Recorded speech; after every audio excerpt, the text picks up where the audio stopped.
DJ skipped up the 30 flights of stairs to Mrs. Jewell's room. He was grinning from ear to ear, from nose to chin, from here to there, and back again.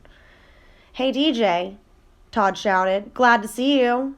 Todd was a pushover for smiling faces. Mrs. Jewell heard him. She began to write Todd's name on the board under the word discipline, but when she saw DJ's smile, she put down the chalk. "Good morning, DJ," she said. "What are you so happy about?" DJ grinned and shrugged his shoulders. Mrs. Jewell smiled. Damien looked at the smile on Mrs. Jewell's face, then at Todd's, and finally back at DJ's. Then Damien smiled too. His smile was almost as big as DJ's. They were best friends. Once they saw the two of them smiling, the rest of the class couldn't help but smile. Rondi had a very cute one due to her two missing front teeth. Nobody had an ugly smile. Jason came to school late. He was very upset, but the first thing he saw was Damien's smile, and he felt a little bit better. Then he saw Rondi's toothless grin, and he began to smile a little himself. But when he saw the piano on DJ's face, he fell, laughing on the floor. Everybody started to laugh, even Kathy, and she hardly ever laughed except when someone hurt himself. The whole room seemed to be laughing, not just the people in it. The blackboard chuckled, the ceiling snickered, the desks were jumping up and down, and the chairs were slapping one another on the back. The floor was very ticklish. It laughed until the walls turned purple. The wastebasket started to sing, and all the pencils stood up and danced. Finally, things began to settle down. Mrs. Jewell wiped her eyes and said, "DJ, why don't you tell the class why you are so happy? At least let us know what you are laughing about." But DJ just kept on smiling. "Aw, come on, DJ," said Dee Dee. "Tell us." DJ didn't say a word. He couldn't. His mouth was stretched out of shape. "Let us guess," said Ron. "If we guess right, will you tell us?" DJ nodded his head. His smile began to hurt his ears. Everyone took one guess. Have you been swimming? Is it your birthday? Are you in love? Did you get a green ball? Nobody guessed right. At recess, DJ was still smiling. Lewis, the yard teacher, called, "Hey, DJ, come here." They walked to the far corner of the playground where they could be alone. "What's up, DJ?" Lewis said. DJ just smiled. "Come on, DJ, you can tell me. Why are you so happy?" DJ looked up at him. He said, "You need a reason to be sad. You don't need a reason to be happy." Chapter 17. John. John had light brown hair and a round head. He was Joe's best friend. John was one of the smartest boys in Mrs. Jewell's class, but he had a problem. He could only read words written upside down. Nobody ever wrote anything upside down, but it was only a little problem. John was still in the high reading group. He just turned his book upside down. It was easier for John to turn his book upside down than to learn to read correctly. But the easiest way isn't always the best way. Mrs. Jewell said, "John, you can't go on reading like this. You can't spend the rest of your life turning your books upside down." "Why not?" asked John.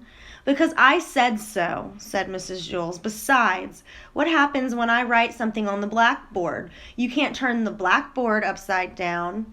"No, I guess you're right," said John. "I know I'm right," said Mrs. Jewell. "You are going to have to learn to stand on your head." John couldn't stand on his head. He had given up trying. He would have, too. You would have, too, if you had fallen over as many times as he had. Joe was John's best friend. He could stand on John's head. Every time John fell over, Joe stood on his head. After all, what are best friends for? "My head is too round, Mrs. Jewell. I can't stand on it," said John. "Of course you can, John," said Mrs. Jewell. "If Joe can stand on your head, so can you." "It's easy, John," said Joe. "I can't," John repeated. "I always fall over." "Nonsense," said Mrs. Jewell. "All you have to do is find your center of balance. Now, up you go." John put his round head on the floor and swung his legs up. He fell right over. Then Joe stood on John's head. "Well, John, It's easy. See? Nothing to it, Joe said.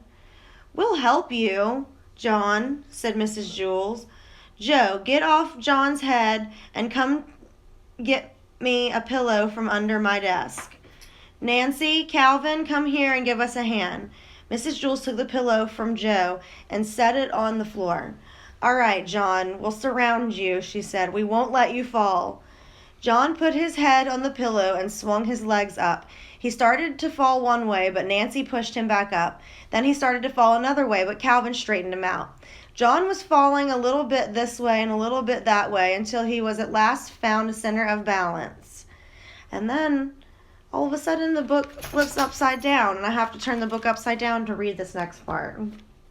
Hey, look at me, said John. I'm up, I'm really up, I'm standing on my head. I found my center of balance. It's beautiful. I can read the blackboard. Hey, Calvin, bring me a book. And you don't have to turn it upside down. Ha ha, hey, who, ah! Bam! While Calvin went to get the book, John fell flat on his face. You better stay off my head, Joe, he warned. Are you all right, John? Asked Mrs. Jules. Yes, I think so. I feel a little funny. Hey, I can still read the blackboard, and I'm not upside down. I can read right side up now. When I fell, I must have flipped my brain or something. That is wonderful, John, said Mrs. Jules. Here, put the pillow back under my desk. As a reward, you may have a Tootsie Roll Pop. They are in the coffee can on top of my desk. Mrs. Jules placed the pillow on top of her desk. Then he looked under her desk. He couldn't find the Tootsie Roll Pops anywhere. Chapter 18, Leslie. Leslie had 5 fingers on each hand and 5 toes on each foot. For each hand she had an arm, and for each foot she had a leg. She was a very lucky girl, and she had 2 lovely long brown pigtails that reached all the way down to her waist. When Mrs. Jules asked a question, Leslie would raise one of her hands. When Leslie was adding, she could count on her fingers. When Paul pulled one of her pigtails, she could kick him with one foot while standing on the other. But Leslie had one problem. She didn't know what to do with her toes. She had 10 adorable little toes and nothing to do with them. As far as she could tell, they served no useful purpose. Suck your toes, that's what I do, said Sherry, but Leslie's foot wouldn't reach her mouth. Well, that's all toes are good for, said Sherry. She put her toe in her mouth and went to sleep. No, thought Leslie, they must be good for something. They just have to be. During recess, she asked Dana, Dana, what do you do with your toes? I scratch the backs of my legs, said Dana. First I scratch my left leg with my right foot, then I scratch my right leg with my left foot. But my legs don't itch, said Leslie. That's good, said Dana. In that case, you can scratch my legs. With your help, I can scratch both legs at the same time. No, never mind, said Leslie. She walked up behind Louis, the yard teacher, and hopped on his shoulders. Louis, said Leslie, I don't know what to do with my toes. Louis tugged her foot. Yes, that is a serious problem, he said, but I'll tell you what I'll do. I'll take them off your hands for you, or rather your feet. Just cut them off and give them to me. What? Asked Leslie.